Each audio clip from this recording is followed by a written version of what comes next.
isu reshuffle kabinet yang sepertinya saya menduga ini adalah salah satu jalan untuk memuluskan akuisisi Partai Golkar.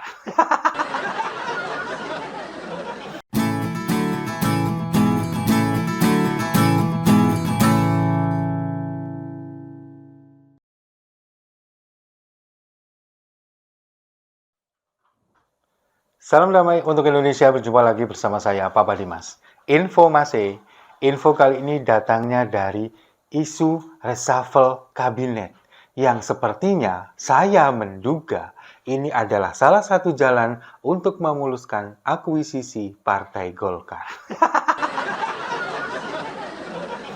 Beberapa hari ini memang berhembus isu bahwa akan ada reshuffle kabinet. Tapi kan sudah dibantah oleh pihak istana. Nggak ada tuh, ada isu-isu reshuffle kabinet, kita belum dengar. Tapi kan biasanya kalau misalnya dibantah, tiba-tiba ternyata itu benar.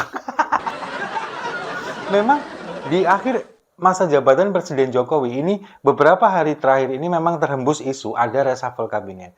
Terutama akan mengganti menteri yang berasal dari Nasdem dan juga dari PDI Perjuangan. Ada 4 orang menteri yang akan di reshuffle. Hembusan isunya seperti itu.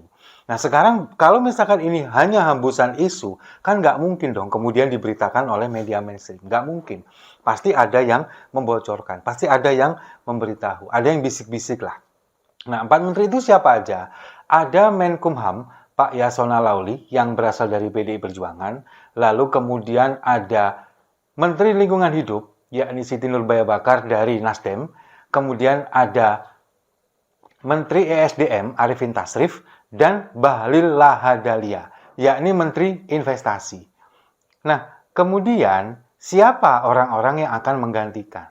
Nah, kabarnya Bahlil ini akan dijadikan sebagai Menteri ESDM. Lalu kemudian Ibu Siti Nurbaya-Bakar dari Nasdem ini kabarnya akan digantikan oleh Sekjen PSI, Raja Juli Antoni, yang sekarang menjabat sebagai Wakil Menteri ATR BPN, Wakil Menteri Pertanahan. Lalu kemudian Pak Yasona Lauli itu kabarnya akan digantikan oleh Supratman Andi Aktas. Supratman Andi Aktas ini adalah politisi Gerindra yang sekarang menjabat sebagai Ketua Badan Legislasi dari Gerindra, DPR RI. Memang politisi Gerindra yang juga seorang advokat, ahli hukum, ini akan dijadikan sebagai Menkumham. Isunya begitu. Nah, kemarin juga sudah sempat dibantah oleh pihak istana, kabarnya tidak ada. Tapi di sisi lain, Presiden Jokowi kemudian mengatakan seperti biasa, jawabannya adalah ya kalau diperlukan pasti akan dilakukan. Dan ingat ya masih punya hak prerogatif. Iya Pak, masih maju jabat sebagai presiden, masih punya hak prerogatif.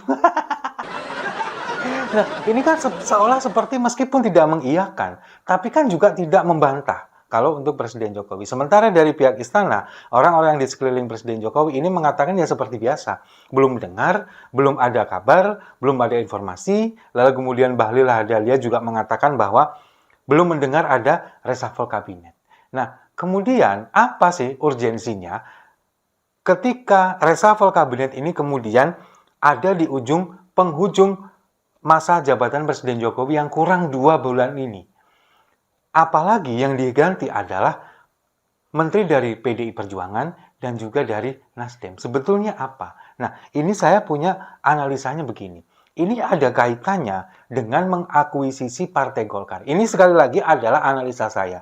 Belum tentu benar, belum tentu juga salah. Tapi analisa ini kan dibuat berdasarkan kejadian yang kemudian mengiringi sebelumnya, lalu kemudian juga berdasarkan data dan fakta yang ada di sekelilingnya. Jadi begini, ini terutama penggantian masalah Menkumham dari Pak Yasona Lauli yang dari PDI Perjuangan digantikan oleh politisi dari Partai Gerindra, Supratman Andi Aktas, yang kita tahu bahwa Partai Gerindra ini adalah partainya Prabowo, kemudian juga ada di koalisi Indonesia Maju, dan ada di kubu yang mendukung Presiden Jokowi dan juga Gibran. Nah, ini kan setelah Airlangga Hartarto kemudian digulingkan dari kursi pimpinan Ketua Umum Partai Golkar, lalu kemudian sekarang ada hembusan bahwa Partai Golkar akan diakuisisi oleh Presiden Jokowi dan keluarganya, ini kan kemudian sudah muncul kabar bahwa akan ada Munas di tanggal 20 Agustus mendatang. Dan kemudian kemarin juga sudah di-spill bahwa siapa-siapa saja yang menduduki jabatan penting. Ketua Partai Golkar nanti adalah Bahlil Lahadalia, itu pun kemudian dikuatkan dengan pernyataan dari politisi Partai Golkar yang mengatakan bahwa 34 DPD ini kemudian sepakat bahwa Bahlil Lahadalia memang diinginkan untuk menjadi ketua. Lalu wakil ketuanya adalah Agus Gumiwang Kartasasmita, Menteri Perindustrian yang sekarang juga sudah menjadi PLT, menggantikan Erlangga Hartarto untuk sementara. Nah, di susunan Dewan Pembina, ini ada Pak Jokowi dan juga ada Gibran. Nah, sekarang pertanyaannya, apakah bisa Pak Jokowi dan Gibran ini menjadi anggota ataupun ketua Dewan Pembina Partai Golkar? Sementara dalam ADART Partai Golkar, yang bisa menjadi ketua umum, menjadi ketua Dewan Pembina, itu minimal punya 2 syarat. Yang pertama, mereka ini adalah aktif menjadi anggota Partai Golkar minimal 5 tahun berturut-turut dan tidak berpindah partai. Apakah itu kemudian sudah dipenuhi oleh Pak Jokowi dan Gibran? Tentu saja enggak.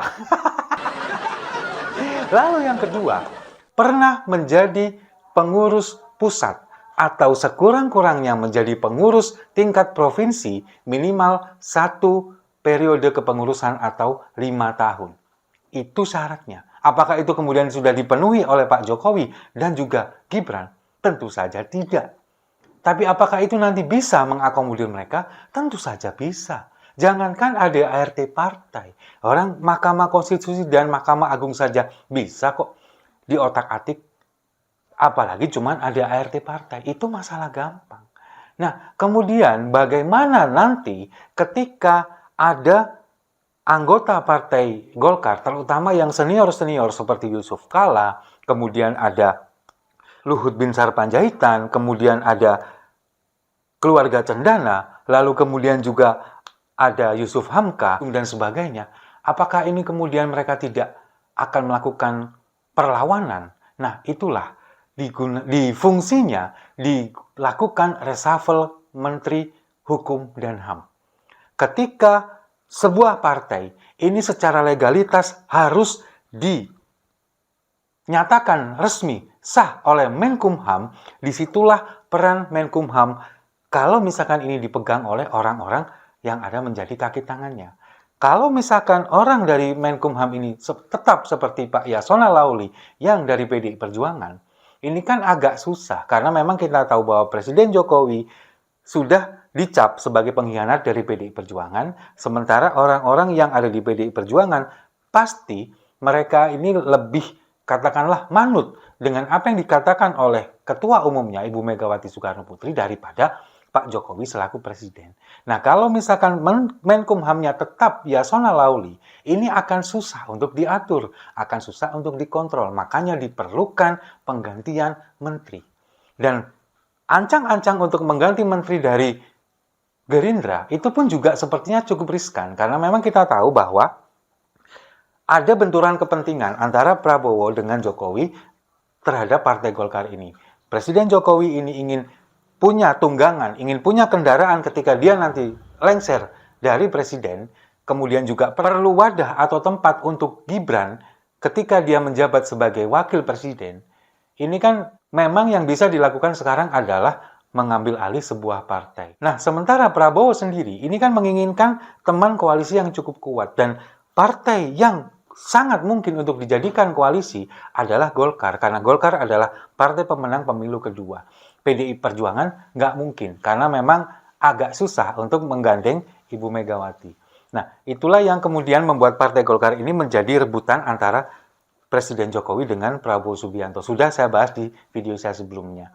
Nah, dengan mengganti Yasona Lauli dari Partai PDI Perjuangan, kemudian dengan Supratman Andi Aktas dari Gerindra, ini sebenarnya cukup riskan juga, karena Gerindra pasti juga punya kepentingan dengan Partai Golkar. Tapi setidaknya tidak dengan orang yang benar-benar berseberangan. Jadi masih ada kemungkinan untuk bisa diatur, untuk bisa disetir, supaya bagaimana nanti ketika kepengurusan Partai Golkar ini kemudian digugat oleh orang-orang yang sudah senior, orang-orang yang sudah puluhan tahun ada di Partai Golkar, ini kemudian bisa diperkuat dengan surat resmi dari Kementerian Hukum dan Hak Asasi Manusia. Itu yang menjadi analisa saya. Jadi selain ada RT yang mungkin nanti bisa diotak-atik, kemudian untuk mencegah adanya perlawanan dari orang-orang senior di Partai Golkar, maka harus diperkuat dengan Kementerian Hukum dan HAM. Dinyatakan bahwa kepengurusan ini sah. Itulah kenapa buru-buru ini kemudian akan diadakan reshuffle kabinet padahal kurang 2 bulan menjelang Presiden Jokowi lengser. Padahal kita tahu sendiri ketika sebuah lembaga ini berganti pimpinan, ini kan butuh waktu penyesuaian yang cukup lama. Harus kemudian berkenalan dengan bawahannya, lalu kemudian juga menyesuaikan dengan kinerjanya. Nah, tapi di waktu 2 bulan ini kan yang dibutuhkan bukan itu. Yang dibutuhkan ini kan cuma tanda tangan aja.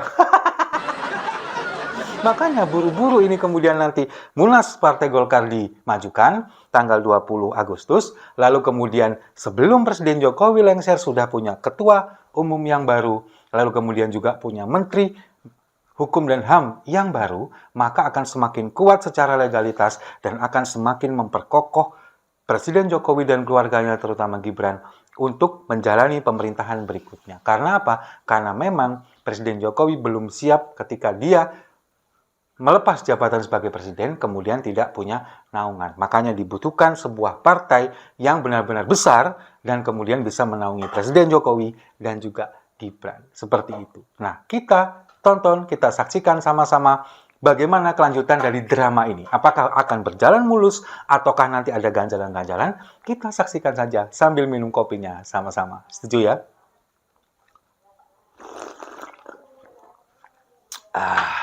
Saya rasa itu. Terima kasih sudah menyimak. Jangan lupa like, komen, dan subscribe. Sampai jumpa di video-video saya selanjutnya. Serakah, nggak ada batas.